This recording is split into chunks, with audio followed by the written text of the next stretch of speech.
एक दंत भगवंत गणपति नमो नमः। बरकतुंड गणराय गणपति नमो नमः। सूपकर्ण गजकर्ण गणपति नमो नमः। भालचंद्र लंबोदर गणपति नमो नमः। ओम नमः शिवाय। जय श्री गणेश। प्रिय भक्तगणों, आज भाद्रपद कृष्ण पक्ष की बहुला गणेश चतुर्थी का व्रत है। इसे भाद्रवा चौथ या हेरम्ब चतुर्थी के नाम से भी जाना जाता है। इस दिन श्री गणेश जी के हेरम्ब स्वरूप की पूजा की जाती है। गणेश जी का यह स्वरूप अत्यंत ही वीर भयंकर है, जिनका ध्यान करने से भक्तों को साहस, स्थिरता, सुरक्षा, सुख, शांति, समृद्धि की प्राप्ति होती है। इनकी पूजा करके कथा महिमा को सुनने वाला व्यक्ति कभी भी निर्धन नहीं रहता है तथा शत्रु का उसे भय नहीं रहता है। पुत्र पौत्रों से घर सदा हरा भरा भरा रहता है। इस दिन बहुला गाय माता की पूजा की जाती है, जिससे संतान को लंबी उम्र का वरदान प्राप्त होता है और भविष्य उज्जवल होता है। तो आज मैं सुना रही हूँ विनायक गणपति जी की और बहुला गाय माता भाद्रवा चौथ माता की संपूर्ण व्रत कथा महिमा।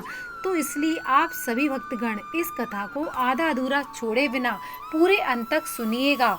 इससे व्रत का पूर्ण फल प्राप्त होता है तथा इस कथा को आधे पर ही त्याग करने से प्रथम पूज्य गणेश जी का अपमान होता है।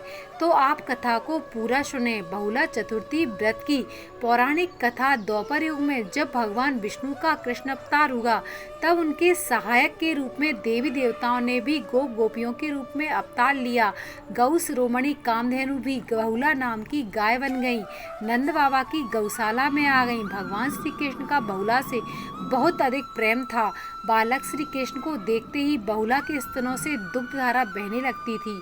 एक बार श्री कृष्ण ने बहुला की परीक्षा लेने के विचार से जब बहुला वन में घास चर रही थी, तो उनके सामने सिंह रूप में प्रकट हो गए। बहुला सिंह को देखकर भयभीत हो गई और कांपने लगी, लेकिन हिम्मत करके सिंह से बोली, हे वनराज, मेरा बछड़ा भूखा है और मेरी प्रतीक्षा कर रहा होगा, अतः मुझे जाने दो। मैं उसे दूध पिलाकर तुम्हारे पास आ जाऊंगी, तब मुझे खाकर अपनी भूख मिटा लेना। सिंह ने कहा कि सामने आए आहार को कैसे जाने दूं? तुम वापस नहीं आई तो मैं भूखा रह जाऊंगा। बहुला ने सत्य और धर्म की शपथ लेकर कहा, मैं अवश्य आऊंगी। बहुला की शपथ पर विश्वास करके सिंह ने बहुला को जाने दिया। बहुला ने अपने बछड़े को दूध पिलाकर सिंह के सामने प्रकट हो गई और अपने वचन का पालन किया। इस चीज को देखकर श्री कृष्ण बहुत प्रसन्न हुए। अपने वास्तविक स्वरूप में आकर कहा, बहुले, मेरी परीक्षा में सफल हुई। अब से तुम्हारी भाद्रपद चतुर्थी के दिन गौ माता के रूप में पूजा होगी। और बहुला अपने बछड़े के साथ आनंद के साथ रहने लगी। बोलो बहुला माता की जय। कृष्ण कन्हैया लाल की जय। अब प्रारंभ होती है कथा श्री गणेश जी की। एक बार पार्वती जी ने गणेश जी से पूछा कि हे पुत्र, भादो मास की कृष्ण चतुर्थी का व्रत, जिसको संकट नाशक चतुर्थी कहा गया है, किस तरह किया जाता है, मुझसे कहिए। गणेश जी बोले, हे माता, भाद्रपद की कृष्ण चतुर्थी संकट नाशक तरह तरह के फलों एवं सिद्धियों को देने वाली है। इसकी पूजा पहले कही गई विधि से ही करनी चाहिए। इस दिन व्रत करके इस कथा को सुनने वाले व्यक्ति को मोक्ष की प्राप्ति होगी तथा उनकी मनोकामनाएं पूर्ण होती हैं। सो है इस प्रकार से है। पूर्व काल में एक पूर्ण आत्मा और यशस्वी राजा नल हुए। उनके रूपवती रानी दमयंती नाम से विख्यात थी। राजा नल को एक बार श्रापित होकर राज को छोड़ना पड़ा था और रानी से अलग रहने का वियोग सहना पड़ा था। तब रानी ने इस उत्तम व्रत को किया था। पार्वती जी ने गणेश जी से पूछा कि हे पुत्र, दमयंती ने किस तरीके से इस व्रत को किया और किस प्रकार व्रत के अवसर से 3 महीनों के भीतर ही उन्होंने अपने पति से मिलने का अवसर प्राप्त किया।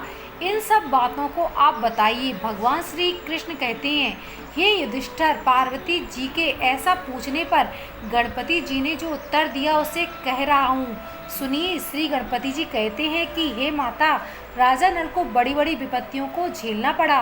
हाथी खाने से हाथियों की और घुड़साल से घोड़ों की चोरी हो गई। डाकुओं द्वारा राजा का खजाना लूट लिया गया। अग्नि की लपटों से उसका सारा महल सुहा हो गया। सबने राजा का साथ छोड़ दिया और राजा अपना सब कुछ हार चुके थे। राजा अपनी रानी के साथ वन वन भटक रहे थे। किसी कारणवश रानी से भी उनका वियोग हो गया। रानी किसी नगर में अमीर घराने में काम करने लगी। रानी अनंत किसी नगर में रहने लगी और राजकुमार भी किसी दूसरे नगर में काम करने लगे। जो कभी राजा रानी हुआ करते थे वो भीख मांगकर अपना जीवन जीने लगे और बहुत सारी बीमारियों से ग्रसित हो गए, एक दूसरे से बिछड़ गए। एक बार की बात है, वन में इधर उधर भटकते हुए दमयंती ने सर्वंग ऋषि के दर्शन किए।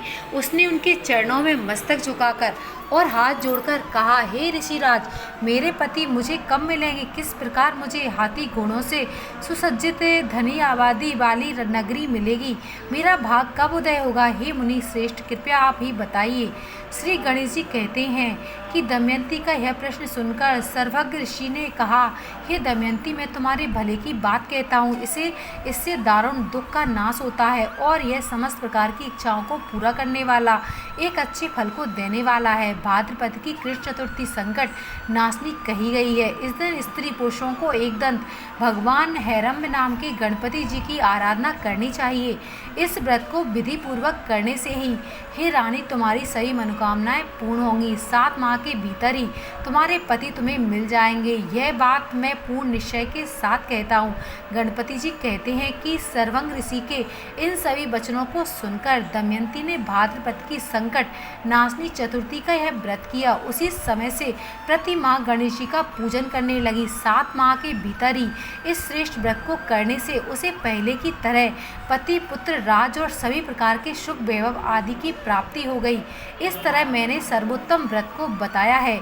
यह समस्त संकटों का नाश करने वाला है तथा भाग्य की उन्नति करने वाला है। तो बोलिए गंग गणपते नमः। हे हैरम्ब गणपति महाराज, अपने सभी भक्तों के दुख को दूर करिए, संकटों को काटिए और माताओं को पुत्र की प्राप्ति कराइए, निर्धनों को धन दीजिए और विद्यार्थियों को विद्या का दान दीजिए। बोलो गणपति महाराज की जय।